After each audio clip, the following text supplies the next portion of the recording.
Hello, Pattern Realm. Jimi Hendrix here. I gotta say, we're actually doing some bonus content for the series Designing Belief Enterprise. And, well, tonight we're talking about the Ambiverts Guide to Belief Enterprise. Okay, so I hope you're ready. Now, first of all, disclaimer. I have become aware that some of my content, because of my views, may be controversial in Pattern Realm. Not politically. I mean, this channel's not the place for that. I have a YouTube channel where I do talk about that, but not here. No, some of the concepts I've introduced on Pattern Realm, and I'd much rather not say what, has maybe got me a little bit of ire. But suffice it to say, this is America. I'm entitled to have a little free speech and some views, even though they may be slightly different from the norm. And I'm going to say this. If I get some ire about this, my apologies. But I shouldn't have to come on here and dignify some things that I know are being said all the time. Okay? Rule number 4, Pattern Realm. Drama's out, pieces in. If you have a problem with that rule, I don't know why. So, without any further ado, let me open up with a quote from the coach, Presley Swaggerty. He said this: in business, your team is either going and growing or drying and dying. I did a YouTube video about that last year, but that quote means a lot to me. There's another quote by another mentor of mine, Randy Hedge. God bless him.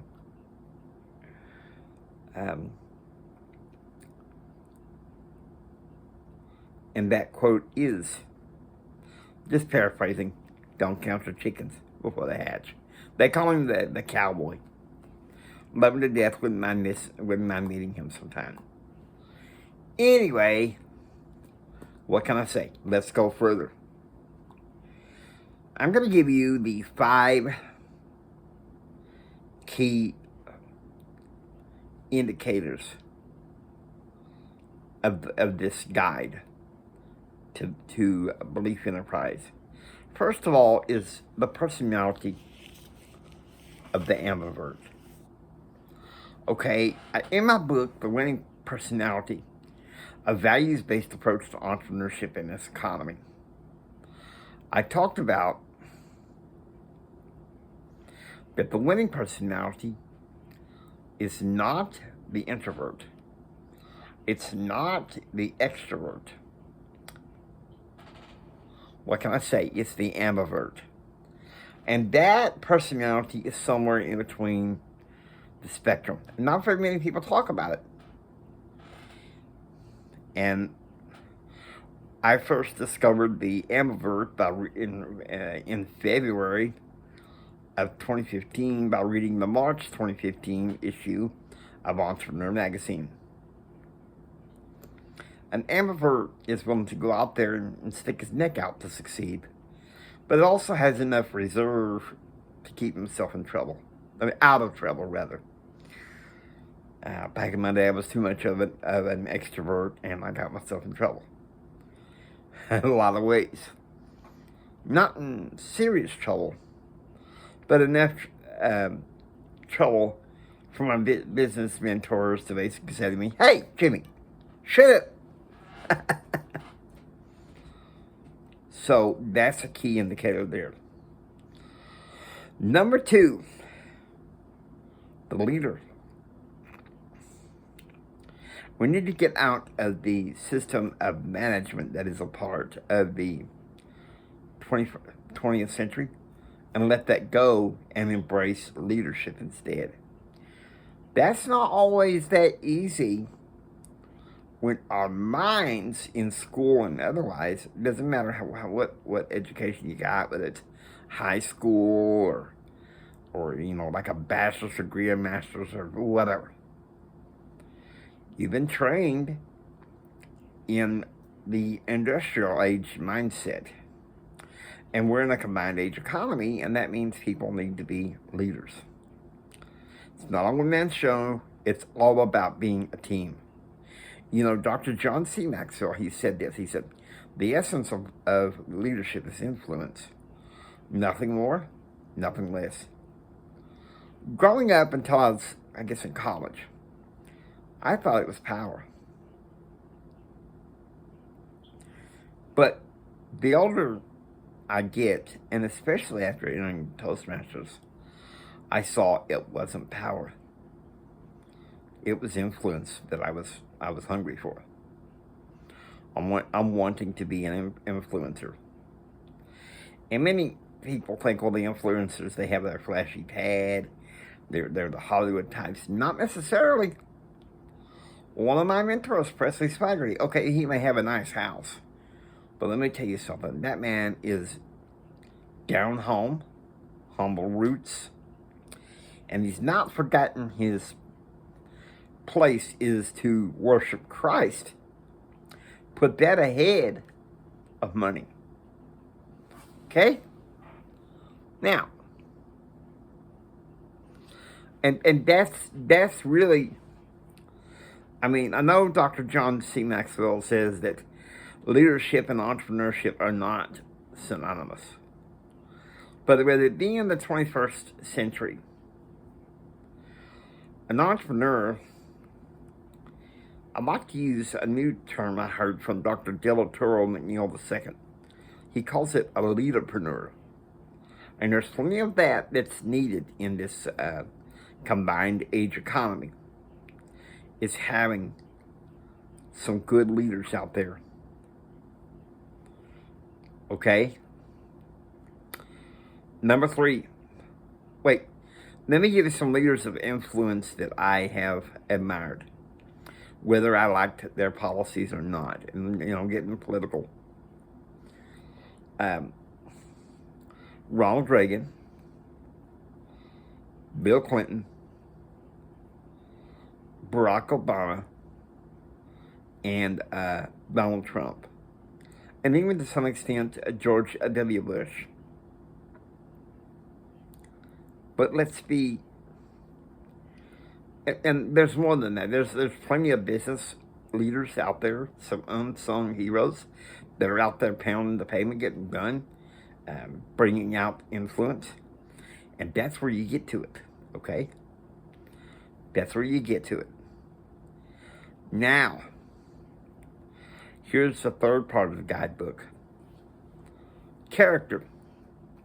In the 1992 elections, the theme was, that got Clinton to the White House, was, is the economy stupid? In 1994, the theme of the election changed on a dime to character counts. And this is someone like me who has had a political science, pre-law public affairs background. Now, the 96 election, I don't know. Hodgepodge. Still can't understand the theme of that, But what I'm saying is this. Character counts. We need leaders with character.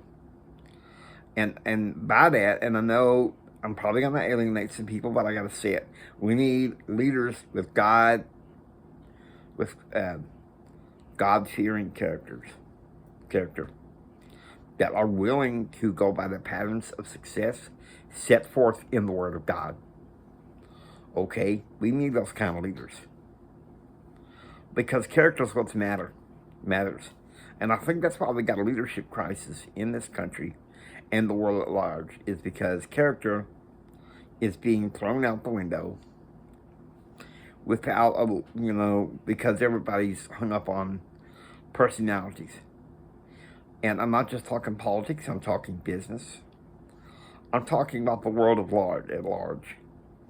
And a lot of that has to do with the degenerate culture, which has been wildly active for the past nearly 35 years. Okay, that's scary. That's scary. And that's why we need to bring back character and character education. Okay? Number 4.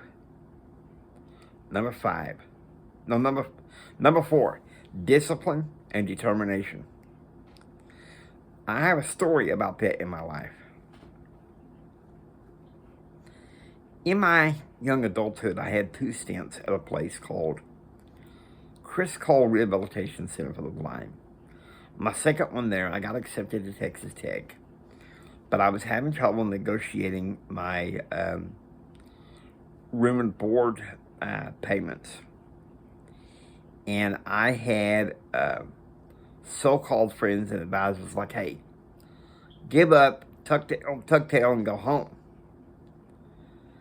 And I don't know, being raised by my maternal grandparents who wanted me to go to Texas Tech, I voted up. I was like, hey, not on your life.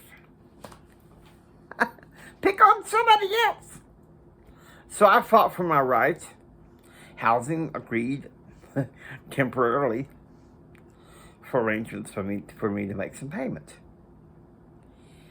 Well, that lasted, 7 months. And then eventually my parents had. But the fact of the matter is, I had discipline and determination. Here's another area, that same time that I was at that center. And most people are going to think that it's cruel. I think it did me a lot of good, because it had helped me be more resourceful. At the Chris Cole Rehab Center for the Blind, they had a class called Orientation and Mobility, where you learn, traveling skills for the blind. At the end of the program that year, I was dropped off in the middle of Austin and told to find my way back to the rehab center. Now, I wasn't done. I must have asked about maybe six people to show me how to get there. Okay, I got across on the bus stop. And get this, those of you who live in Austin, it's the UT drag. And this sweet lady helped me cross the drag. And I fetched the bus. And they got me back to the rehab center. And Emily, my teacher, she gave me the certificate. She said, congratulations. You are a very determined man. I told my mother this and some other people this. And, no, Jimmy, they were cruel. No. They helped me develop discipline and determination, something which was very lacking in my life. I mean, I had the determination, but you need the discipline to go with it, right? Now, here's number 5, lifelong learning. In the fall of 1985, I was 15 years old and in the 7th grade. And other than the occasional history book, biographies, most of the books I had to check out were like for book reports.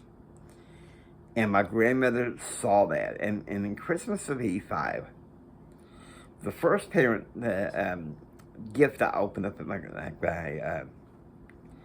my maternal grandparents was a library card for the Midland County Library in Midland, Texas. And let me tell you something, I teared up. I couldn't believe it. I was like, oh, thank you, Grandma, thank you. And she said, you need to be checking out books for some reason besides just writing a dang book report. You should be allowed to learn some things that you're interested in. And she and Granddad both thrilled me, hey, go to college, be your own man. and never stop learning. Okay, those are the values that I got. And I know some people that have a problem with that, and this is a part of my faith, a part of my life. The day you stop learning is the day that you die. Okay, folks, and that's the Ambiverts guide. And this is going to be kind of the base stone of this 11 part bonus content. So get ready. I hope you enjoyed watching. If you'd like what you hear, please subscribe, become a part of Pattern Realm. This is Jimi Hendrix, and until next time, don't just sit there and take it. Build your dreams so you can take it. Do what others don't so you can be what others won't. And do what others won't so you can have what others can't. Choose, act, and pursue happiness. God bless you. And remember this, from the bottom of my heart, Jimmy loves you. I really love you. God bless you, and please have a blessed day.